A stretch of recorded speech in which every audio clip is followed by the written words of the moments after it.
주께로 갑니다.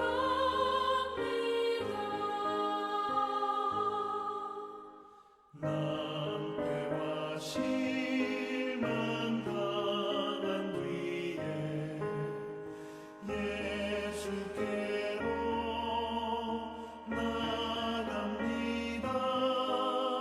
십자가 은혜 받으려고 주께로 갑니다.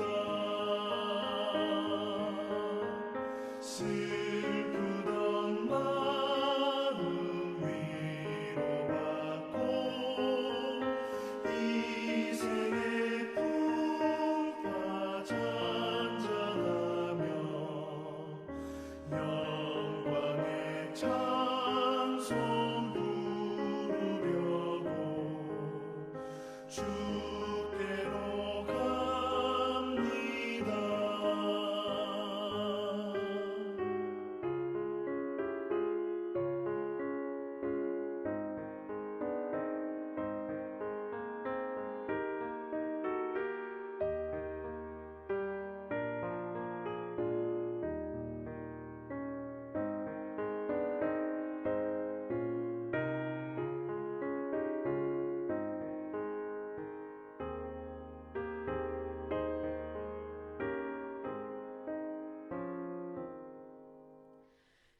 교만한 마음을 내버리고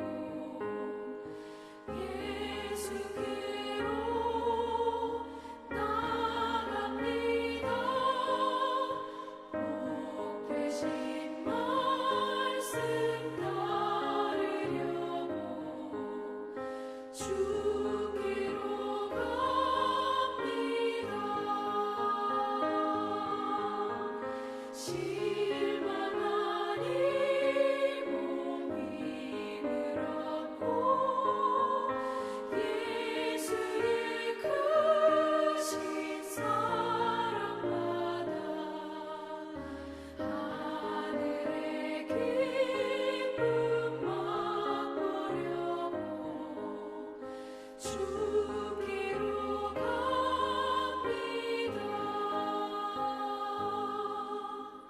죽음의 길을 벗어나서 예수께로 나갑니다. 영원한 집을 바라보고 주께로 갑니다. 멸망의 포구에어 나와 평화의 나라 다다라서 영광의 주를 배우려고 주께로 갑니다.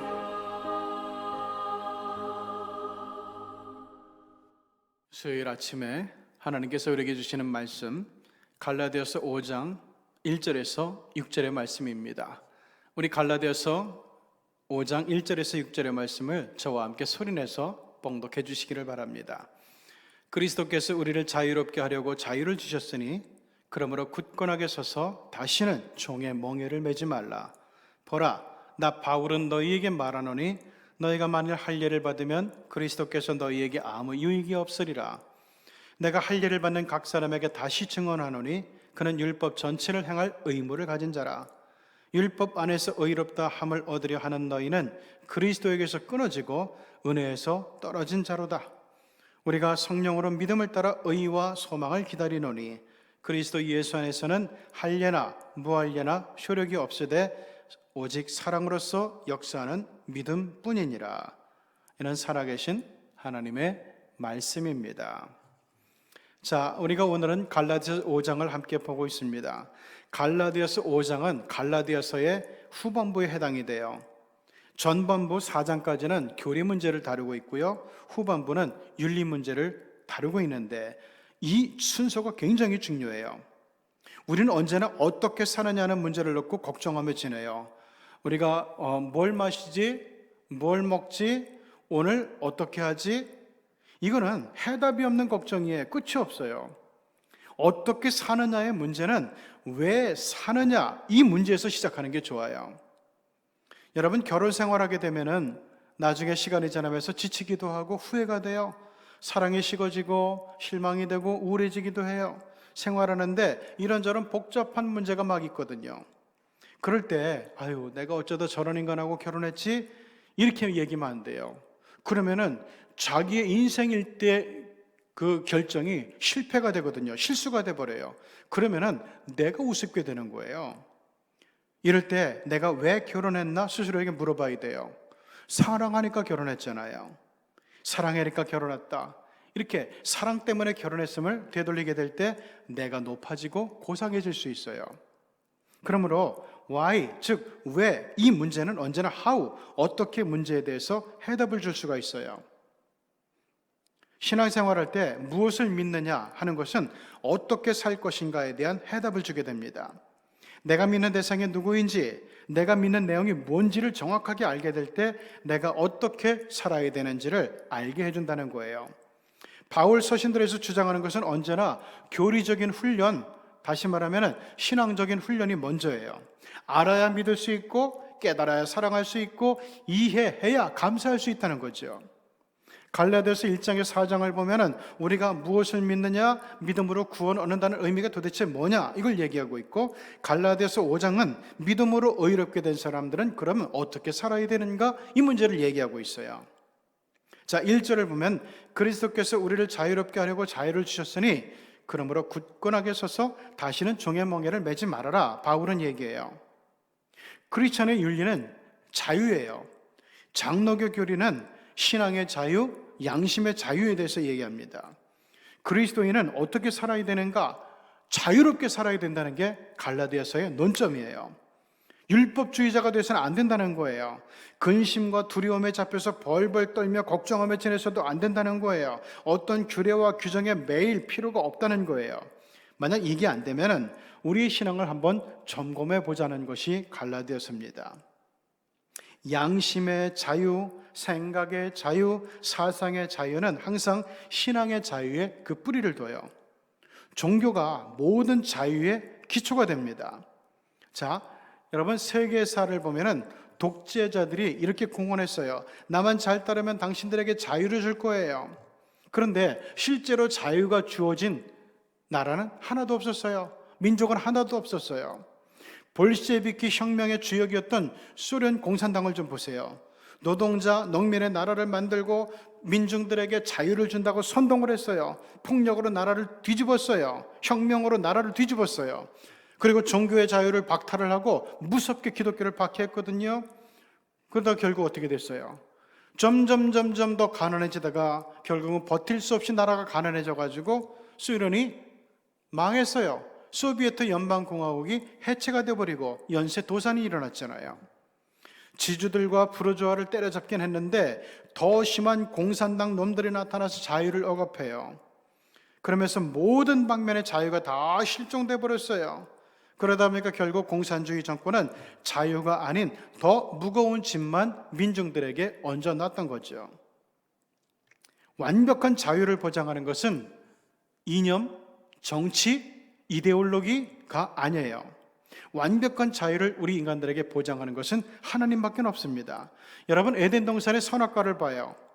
자, 이 선악과 굉장히 하나님 편에서는 위험한 거예요. 인간들이 그걸 잘못 악용할 수 있으니까. 그런데 그런 위험을 무릅쓰고라도 하나님은 인간들에게 자유를 선물해 주셨어요. 하나님이 주신 자유에 순종할 때 어떻게 했습니까? 아담과 하와도 행복했어요. 그 노동의 강도가 작진 않았어요. 그 에덴 동산을 다스리고 모든 동물들을 이름을 져줬거든요. 그것은 모든 동물들을 이해했어야 돼요. 그리고 모든 동물을 항상 보살펴고 있어야 돼요. 그래야 습성을 알고 태도를 알고 이런 걸 다 알면서 이름을 질 수 있거든요. 그러니까 아담과 하와가 놀면서 사는 게 아니에요. 굉장히 노동을 심하게 했는데, 그런데 자, 하나님이 주신 자유에 순종하다 보니까 노동도 놀이처럼 즐거웠어요. 행복했어요. 그러나 마귀의 관계에 빠져가지고 하나님 밖에서 자유를 찾으려 하다 보니까, 선악과를 통해서 자유를 찾으려다 하다 보니까 인간에게 불행이 찾아오기 시작합니다. 오늘날 종교 밖에서 자유를 찾겠다고 고집하다 보니까 공산주의 연방이 거달라고 망해버렸잖아요. 오늘 본문을 보죠. 그리스도께서 다시 자유를 주셨다라고 얘기하고 있어요. 정말 이번에 좀 잘해봐. 옛날 선악과 때문에 망했는데 내가 다시 자유를 줄 테니까 이번에 좀 잘해봐, 이런 얘기죠. 우리를 속량해 주셨어요. 우리의 죄를 다 씻어주시고 죄값을 대신 다 치러주셨어요. 그러므로 우리 영혼을 자유케 했어요. 우리의 인생을 자유케 했어요. 우리 미래를 자유케 했어요. 노예의 값을 치르고 종의 값을 치르고 쇠사슬 풀어서 놓아줬습니다. 십자가의 피 흘림과 죽음이라는 엄청난 값을 대신 지불하고 우리를 다 자유케 해주셨어요. 로마 시대 해방 노예를 보면은 주인이 노예의 공적을 이용을 해가지고 이 사람 이제 공로가 크니까 해방시킨 사람이에요. 그런데 이 사람들이 왜 해방 노예로 불리는가 하면은 해방시켜줬는데 로마 시민으로서 자유인으로서 적응을 못하는 거예요. 자기의 자유를 지킬 능력이 없으니까 다시 옛날의 주인을 찾아와서 종살이 하겠다는 사람들, 이 사람들이 바로 해방도예요. 어떻게 보면 한심하죠. 우리 그리스도인도 마찬가지예요. 누구나 저절로 자유를 지킬 수는 없어요. 배워야 되고 능력과 실력을 기르고 훈련해야 그 엄청난 자유를 누릴 수가 있는 겁니다. 이 엄청난 자유를 공짜로 얻었다 생각하면 큰일 나요. 예수 그리스도의 골고다 십자가를 잊어버리게 되면은 자유의 값어치를 모르게 되거든요. 그러면 해방노예가 될 수밖에 없어요. 그렇기 때문에 굳건하게 서서 다시는 종의 멍에를 매지 말아야 돼요. 굳건하게 서서, 이 얘기는 뭔가 하면 차렷 자세로 굳세게 서라는 얘기예요. 폭풍과 와도 흔들리지 말고 눈 똑바로 뜨고 전방을 주시하고 정신 바짝 차리는 거예요. 느슨해지면 절대 안 돼요. 느슨해지면은 자유를 빼앗기기 때문에. 그래서 자유인의 첫 번째 의미는 뭐냐? 과거에 매이지 말아야 돼요. 제가 군대에서 전역한 후에 그 학교 식당을 갔는데 식기도를 하는 모습을 보면서 막 동료들이 막 웃는 거예요. 전 몰랐어요. 왜 내가 식기도 하는데 웃는지. 근데 제 습관 때문에 그래요. 나도 모르게 그 밥그릇 위에다가 손을 얹고 기도하는 거예요. 이게 군대에서 습관이 생겼어요.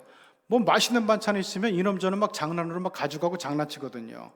그래서 행여나 이 맛있는 반찬을 누가 가져갈까봐 방어하며 기도하는 게 습관이 돼가지고 저녁을 하고 학교에 와서 기도하면서도 밥그릇 위에다가 그 식판 위에다가 손을 얹고 이렇게 기도를 한 거예요. 그 버릇이 쉽게 안 고쳐졌어요. 이렇게 과거에 매이면 안 된다는 거죠. 한 번은 교회에서 이제 결혼식을 하게 됐는데요. 결혼식 하면 흔히 날을 잡게 되잖아요. 그래서 교회 일정을 보고 빈 날짜에 이 커플들에게 날짜를 알려주고 와서 그날에 결혼하기로 이제 약속을 했어요. 그 다음 주에 와서 그날은 안 되겠다는 거예요. 왜 안 되냐? 그랬더니만은 그날은 그 문제가 있다는 거예요. 이날은 되고 저날은 안 되겠다는 거예요. 왜? 손 없는 날 찾으려고 그러는 거죠. 젊은 사람들이 왜 그렇게 미신적인데 매달려 있냐? 그랬더니 뭐 좋은 날이 좋은 날 아니겠다는 거예요. 이게 무슨 얘기인가 하면은 기왕이면 하나님에게도 좋고 귀신에게도 좋고 마귀에게도 좋은 날이 좋지 않겠냐는 거예요. 심하게 얘기하면은. 예수 믿는 사람은 이렇게 자유가 없던 과거에 매이면 안 돼요. 아니 언제 이사하면 어때요? 그리고 뭐 어느 날에 결혼하면 어때요? 그거 아무 문제 없거든요. 무슨 날이 권세가 있어서 우리 예수 믿는 사람들을 핍박하고 어렵게 하고 힘들게 하고 고통스럽게 하겠어요. 2절을 보면 너희가 만일 할례를 받으면 그리스도께서 너희에게 아무 유익이 없게 된다고 바울은 얘기합니다. 왜? 예수님이 피로 값주고 사신 자유를 다시 무의로 돌려버리는 것이기 때문에 그래요. 자유인의 특권을 잃어버리는 것이기 때문에 그래요. 이방인이 할례를 받아야 할 필요가 없다는 거예요. 유대인은 해도 그만 안 해도 그만이에요. 어차피 안 중요해요. 근데 굳이 과거의 그런 유산을 이제 유대인도 아닌 이방인들이 예수 믿게 되면서 유대인들의 과거의 유산에 매일 필요는 없다는 게 바울의 논리예요. 자, 그 다음에 과거에 매이지 말아야 되고, 자유인의 두 번째 의미는 형식과 의식주의에 매이지 말아야 돼요. 크리스천은 모든 걸 영적으로 내실 있게 사고하고 자유를 찾는 사람들이에요. 그렇기 때문에 형식주의에 매일 필요가 없어요. 자기 자신을 위해 규례를 만들 필요도 없어요. 나 아침에 몇 시에 일어나 기도해야지, 하루에 몇 시간 기도해야지, 하루에 성경을 몇 장은 읽어야지, 먼저 하나님 앞에 말씀 묵상하고 그리고 가게를 열어야지, 규례를 만들 수는 있겠죠. 그런데 여기 매이진 말라는 거예요. 모든 거는 신령과 진리로 영적으로 생각해서 따라가야지, 형식주의에 매이면 자유를 뺏겨요. 기쁨을 잃어버려요. 자, 자유인의 세 번째 의미는 부분적인 타협을 용납하지 않는 거예요. 그리스도인의 자유는 완전해요. 그렇기 때문에 이것저것 가지고 보충할 필요가 없습니다. 유대인의 문화로부터 가져와서 보충해야 될 것도 없어요. 할례도 그렇고 안식일도 그렇고 절기도 그렇고 율법도 그래요. 옛 생활과 타협할 필요도 전혀 없어요. 이건 마치 결혼식 이후에 신랑 신부 같아요. 결혼식만 하면 신랑 신부가 온전히 새로운 자세로 살아야 되는 것과 같아요. 결혼식을 해놓고 나가지고 옛 애인을 계속 관계를 갖고 만나면은 그러면 나쁜 놈이죠. 그런 사람과는 이혼을 해도 돼요. 하나님이 정죄하지 않아요. 하나님에게 가장 소중한 것은 당신의 부부 생활이 아니라 당신 자신이기 때문에 그래요. 자녀가 행복하지 못한 게 우리 하나님에게는 정말로 가슴 아픈 일이에요. 결혼은 한 여자를 사랑해서 온전히 자유하고 한 남자를 사랑해서 온전히 자유하는 거예요. 그러므로 온전히 자유하지 못하고 옛 애인이나 다른 이성으로 조금 보충해야겠다는 식으로 나오면은 그 결혼의 의의는 완전히 없어지게 되는 거예요. 우리가 하나님을 믿는 것, 예수 그리스도와 결혼하는 것도 마찬가지예요. 예수 그리스도는 신랑, 우리는 신부라고 성경은 얘기하잖아요. 그런데 예수님과 함께한 것이, 예수님과 이게 부부가 된 것이 뭔가 모자라서 여기서도 좀 보충해 볼까? 저기서도 보충해 볼까? 이거는 마치 결혼한 부부가 부부 생활에 만족하지 못하고 자유하지 못하고 다른 사람을 통해서 보충하려고 하는 이런 불륜과 똑같다는 거예요. 오늘도 이 말씀 가운데서 우리가 정말 이제는 자유인으로서 우리 하나님 앞에서 과거에 매이지 말고 형식에도 의식주의에도 매이지 말고 타협을 용납지 않고 온전히 하나님의 말씀 안에서 하나님만 보고 새로운 믿음의 장으로 자유 속으로 떠나는 믿음의 성도들이 되시기를 주님의 이름으로 축원합니다. 기도하시겠습니다. 하나님 아버지, 오늘 갈라디아서 또 이렇게 5장을 함께 봅니다. 우리 하나님께서 우리를 부르신 것은 특별한 목적이 있기 때문이고 특별한 기대가 있기 때문인데, 이제 세상의 자식이 아니라 어둠의 자식이 아니라 하나님의 자식이요 희망의 자식이요 빛의 자식이요 생명의 자식이라고 하나님께서 우리를 칭하고 이렇게 명분을 주시는데, 이런 하나님의 사랑과 하나님의 은총에 만족하지 못하고 또 다른 데서 보충해 보려고 기쁨을 보충하고 즐거움을 보충하고 의미를 보충하고 이렇게 두리번 거리며 살아가는 사람들, 우리 중에는 한 사람도 없게 해 주시옵소서. 온전히 주님과 깨끗하고 정결한 신부로서 주님 안에서만 자유를 누리는 그런 아름다운 성도로서 살아가는 가운데 우리 하나님 안에서 어떤 일도 즐겁고 어떤 일도 기쁘고 어떤 일도 행복한 그런 믿음이, 인생이 우리 가운데 펼쳐지게 하여 주시옵소서. 옛날 에덴 동산에서 결코 노동의 강도가 약하진 않았지만, 그런데 그 힘든 일을 하면서도, 에덴을 관리하는 일을 하면서도 늘 행복했던 아담과 하와, 우리도 그때처럼 오직 하나님이 주신 자유 안에서만 만족하며 살아가는 복된 식구들이 꼭 되게 하여 주시옵소서. 예수님의 이름으로 기도드리옵나이다. 아멘.